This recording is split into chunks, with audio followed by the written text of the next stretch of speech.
Bonjour à tous, je suis Gilles Mancillon, je vais vous saluer aujourd'hui, proposer un petit exercice pour ceux qui suivent mes vidéos depuis longtemps, depuis plus d'un an, vous connaissez déjà cet exercice. Cet exercice, c'est de s'écrire une lettre à soi-même, datée, signée, qu'on va ouvrir en décembre 2019. Alors moi, bon, pour ceux qui étaient là l'année dernière, peut-être vous avez déjà fait cette lettre, il est temps d'aller la rechercher dans le tiroir pour voir qu'est-ce que vous vous êtes écrit à vous-même en 2017. Donc voilà, c'était une lettre que j'avais écrite à ouvrir et lire en décembre 2018. Alors cette lettre, on veut marquer deux choses. On veut marquer toutes les choses qu'on veut éliminer ou libérer de notre vie et toutes les choses que l'on veut augmenter dans notre vie. Donc bon, j'avais une toute petite liste de choses à faire. Bon, c'est assez personnel, hein.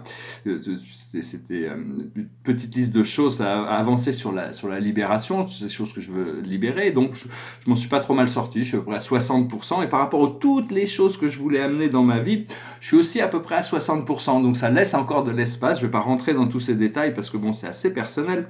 Et à la fin, j'ai marqué avec de la gratitude, je m'attends à beaucoup de progrès dans les mois et les années qui arrivent. Avec de l'amour, Gilles Mancillon, le 4 décembre 2017. Merci. Voilà, ça c'était ma lettre. Donc ce que je vous invite à faire, si vous avez déjà fait cette lettre, ça vous permet de passer l'année en revue. C'est-à-dire que si vous avez déjà fait la lettre l'année dernière, c'est la revoir et écrire une nouvelle lettre, hein, voir comment vous avez envie de communiquer avec vous d'ici un an. Ça permet de faire le point sur l'année. Et pour ceux qui ne l'ont pas fait, c'est écrire cette lettre avec les choses qu'on a besoin de libérer en 2019 et les choses qu'on veut intégrer ou augmenter en 2019. Donc voilà, hein, ça c'était ma lettre. Hein, donc je vais préparer cette nouvelle lettre. Hein, donc voilà, je vais tirer quelques cartes pour voir. J'espère que vous avez pu obtenir des choses cette année, ce que vous vouliez faire. Il faut être patient, hein, de toute manière, il faut continuer à persévérer. Derrière moi, c'est un tableau, un autoportrait astrologique. Alors c'est la deuxième version, il y a à peu près une centaine de planètes qui se sont intégrées. Je vais montrer la troisième version. Moi, mes tableaux, une fois qu'ils sont finis, il n'y a plus rien à faire. C'est-à-dire que si je rajoute quoi que ce soit, ça crée le déséquilibre. Une fois qu'ils sont stabilisés, qu'ils sont finis, mais tant qu'ils ne sont pas finis, il y a toujours des petites choses à faire, mais une fois qu'ils sont finis, des fois, je vous montrer aussi un tableau sur lequel j'étais trop loin. J'ai complètement dépassé le programme. Maintenant, j'étais obligé de repartir sur quelque chose de nouveau par-dessus. On doit apprendre de nos erreurs, hein, de toute manière. Alors, bon, je dirais 3 cartes déjà pour voir passé, présent, futur de la journée. Le passé, c'est la mission, prendre conscience de sa mission. Actuellement, on est à l'écoute. On est à l'écoute. Il faut être toujours à l'écoute de ce que la vie peut nous apporter dans chaque moment présent. Apprendre à plus écouter que de parler. Et ce qui arrive, c'est la requête. On va pouvoir commencer à faire des requêtes. On va pouvoir, il suffit de demander pour recevoir. Une fois qu'on en est conscient, qu'on a enlevé les obstacles à notre réceptivité de ce que l'on a demandé, les choses arrivent dans leur timing. La chose sur laquelle on travaille, c'est l'authenticité. On cherche à être plus authentique. Cette année, on va avoir vraiment de nouveaux... On va pouvoir contrôler nos fréquences, on va pouvoir faire plein de choses qu'on voulait faire depuis très longtemps. Et l'aboutissant, c'est l'intuition. On va pouvoir être beaucoup plus intuitif, développer tous ces pouvoirs intuitifs, toutes ces choses qui viennent de l'intuition sont l'ouverture vers le merveilleux, hein. Alors, je voulais aussi dire, bon, je vais parler un petit peu... En essence, des fois on a l'impression que nous on est pressé, on a envie de voir les choses arriver très très vite, mais l'univers n'est jamais pressé, hein. La seule urgence qu'il devrait y avoir, c'est s'adresser à son guide intérieur, sa présence intérieure, pour écouter comment cette présence nous guide. Il y a un livre que je recommande, c'est Les Pensées pour moi-même de Marc Aurèle, qui était un empereur romain, mais aussi un grand philosophe. À la fin de sa vie, il a écrit ce livre pour lui-même qui devait être détruit. Il n'a pas été détruit, où il communique avec son guide intérieur. Bon, bien sûr, son guide intérieur s'adapte à sa vie, à son contexte, à sa réalité, pour lui enseigner l'humilité, mais certaines choses qui sont très très puissantes. Hein, Marc Aurèle. Quand on cherche à obtenir quelque chose, il faut vraiment pas se concentrer sur le moyen d'y arriver. C'est-à-dire qu'au niveau de la vision, il vaut mieux essayer de se projeter dans l'aboutissant, dans ce qu'on veut vraiment. Et l'univers va trouver un moyen de nous l'apporter. Parce que des fois, si on a besoin de connaître tous les détails, c'est un acte de foi de pouvoir se projeter dans le futur qui est déjà voulu et lui permettre de se réaliser comme par magie, hein. C'est vraiment ce domaine de la magie. Parce que l'univers est capable de faire des miracles pour nous. Et savoir que bon, il faut se reconnecter à ce domaine de la magie, le domaine des fées, des unicornes, des dragons, le monde magique, des élémentaux. Tout ça, c'est des royaumes, hein, qu'on a oubliés, mais ça fait partie du programme de réintégrer cette connexion. Voilà. Oui, c'est bon, on vit depuis très longtemps en captivité, hein, les animaux qui sont nés en captivité, c'est dur de revenir à l'état de nature, la liberté naturelle. Donc, il faut être patient avec nous-mêmes, d'accepter cette liberté, parce qu'il y a différents niveaux de liberté. La liberté, c'est quelque chose de, il y a différents niveaux, hein, c'est l'idée de la liberté, de pouvoir se sentir libre. Et puis, faut arriver, commencer à percevoir, je pense que vous avez déjà de percevoir, savoir qu'on est déjà dans ces dimensions supérieures, on a déjà des aperçus, on a déjà ce qu'il faut, c'est y croire, et après, il faut le percevoir, il faut y croire, et avec ça, ça se développe, parce que, en essence, même si personne d'autre ne le croit, c'est croire en son pouvoir intérieur, sa voix intérieure, et pas se laisser distraire par tous les chaos du chemin qui peuvent nous détourner de notre chemin. Je disais aussi qu'on a tous eu des milliers de vies, mais on a eu des milliers d'incarnations, mais pas sur cette planète. Ici, on a eu des centaines d'incarnations sur cette planète. Généralement, le contrat sur Terre, c'est 1000 vies, hein, à peu près, mais on a tous eu des centaines d'incarnations dans toutes les formes. On est mort de toutes les manières, on a expérimenté toutes les formes, tous les contextes, et donc maintenant, ça y est, on a compris. On veut retourner à notre être véritable. Il y a tout ce désir, ce désir de se retrouver de soi-même, hein. Et donc, oui, donc bon, je voulais... je tirais quelques cartes avec la cache pour voir un petit peu quelle est la plus haute sagesse pour nous aujourd'hui, c'est la spiritualité et la religion. Ce que l'on doit comprendre, c'est les arts. Ce que l'on doit faire, c'est les leçons et les bienfaits. Et le message général pour nous, c'est le grand prêtre ou la grande prêtresse, c'est retrouver de ses pouvoirs, ça, c'est l'aboutissant de ce procédé par lequel on est en train de passer, hein.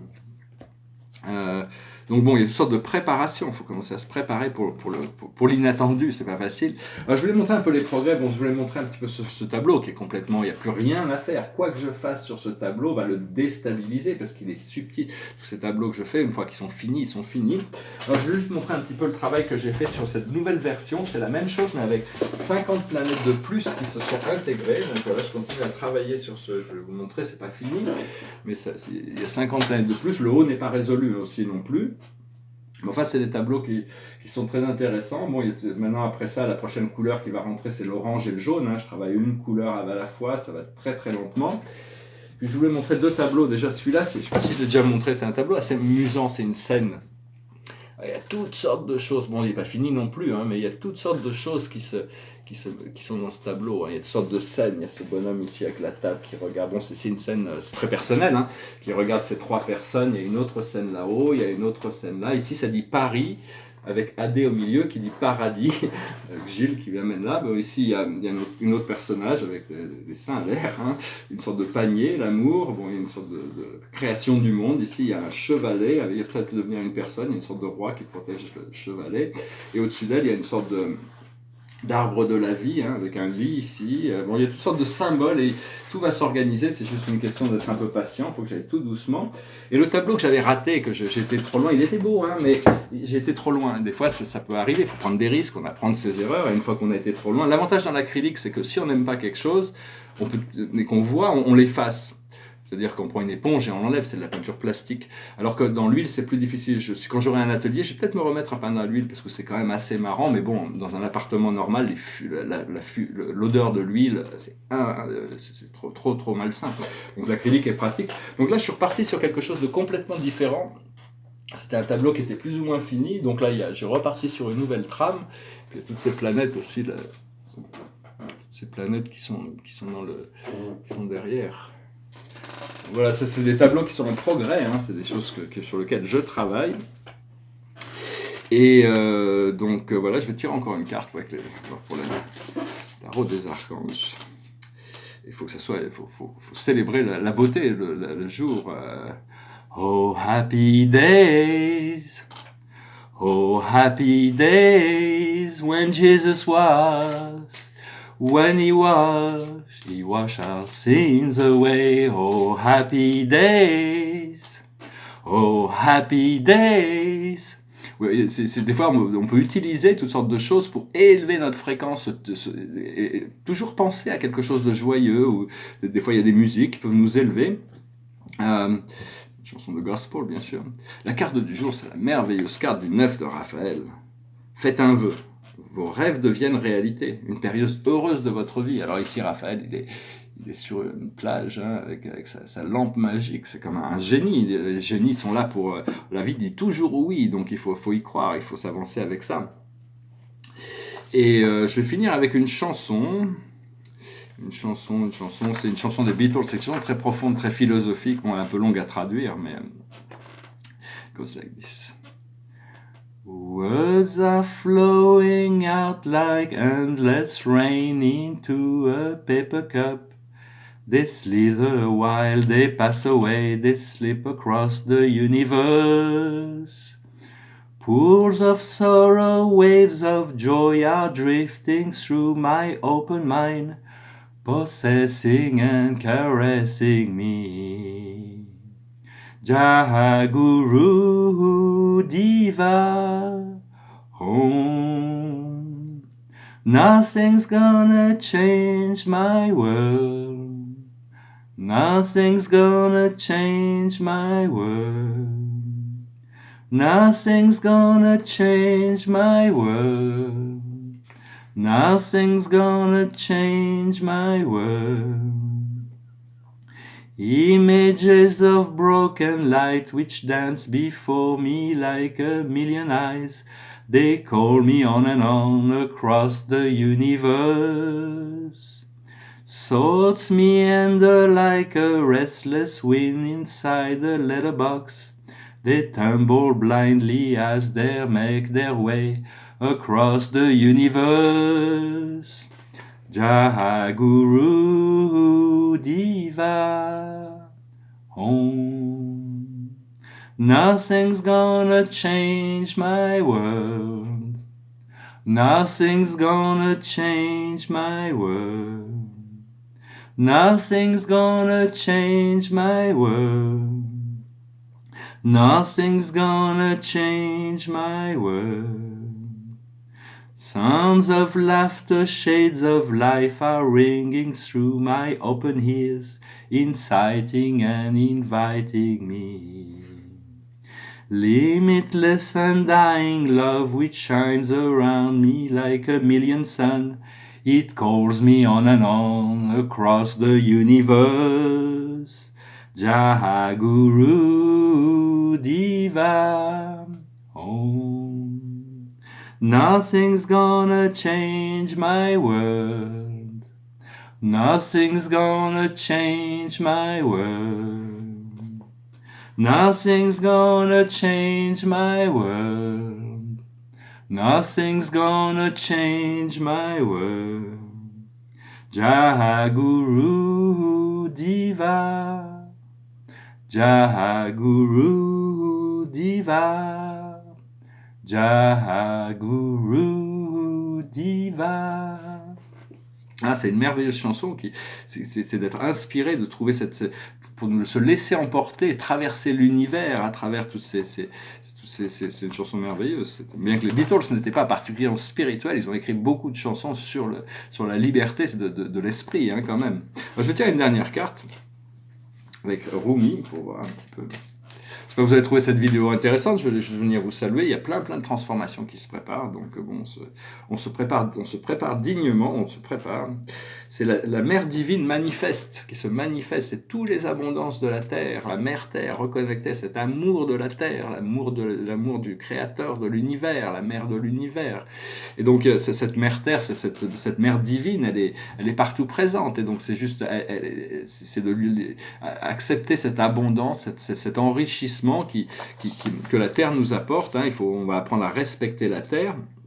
Il y a toutes sortes d'énergie, on parlait d'énergie, je vais parler d'énergie, tout est énergie en réalité. Donc, quel est le problème parce qu'on ne sait pas encore comment catalyser l'énergie pour en faire des choses, mais il y a de nouvelles technologies qui vont arriver. Et quand on parle de réchauffement climatique, si vous voulez changer de climat, vous partez au nord ou au sud. Il y a des climats plus chauds et plus froids en haut.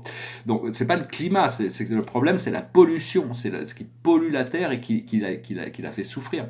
Et je veux dire quelque chose qui n'est pas politiquement correct en France, mais ce qui fait chauffer le plus la Terre, c'est la pollution nucléaire. Tous ces déchets nucléaires sont hyper chauds. Ils les enfouissent dans la Terre, ils ont enfoui dans la Terre, on n'y voit plus, ils sont tous cachés. Mais il y a des choses remontent et c'est extrêmement toxique. Il va falloir développer des technologies pour les transmuter parce que rien ne se perd, rien ne se crée, tout se transforme. On ne peut pas éliminer ces déchets nucléaires. La seule manière sera de les transmuter, mais pour ça, on va avoir de l'assistance des galactiques. En attendant, il faut prier que rien qu'il y ait. Le nucléaire, c'est une sorte d'épée de Damoclès, quand même. C'est tout. Un seul accident pourrait créer la fin du monde, donc bon, il va falloir s'en sortir. Mais on va avoir des technologies, l'hydrothermie, la géothermie, les batteries quantiques, les réacteurs à point zéro. Il y a toutes sortes de nouvelles technologies qui vont venir pour remplacer tout ça et on va pouvoir vraiment repartir. Je suis très optimiste par rapport à ce qui arrive devant nous pour l'humanité, pour la planète, parce que bon, donc voilà, j'espère que vous avez trouvé ce message intéressant. Je reviendrai à vous prochainement, je vous souhaite une merveilleuse journée et puis je vous dis à bientôt. N'hésitez pas à commenter ou de me envoyer un message si vous avez des idées à partager. Voilà, God bless.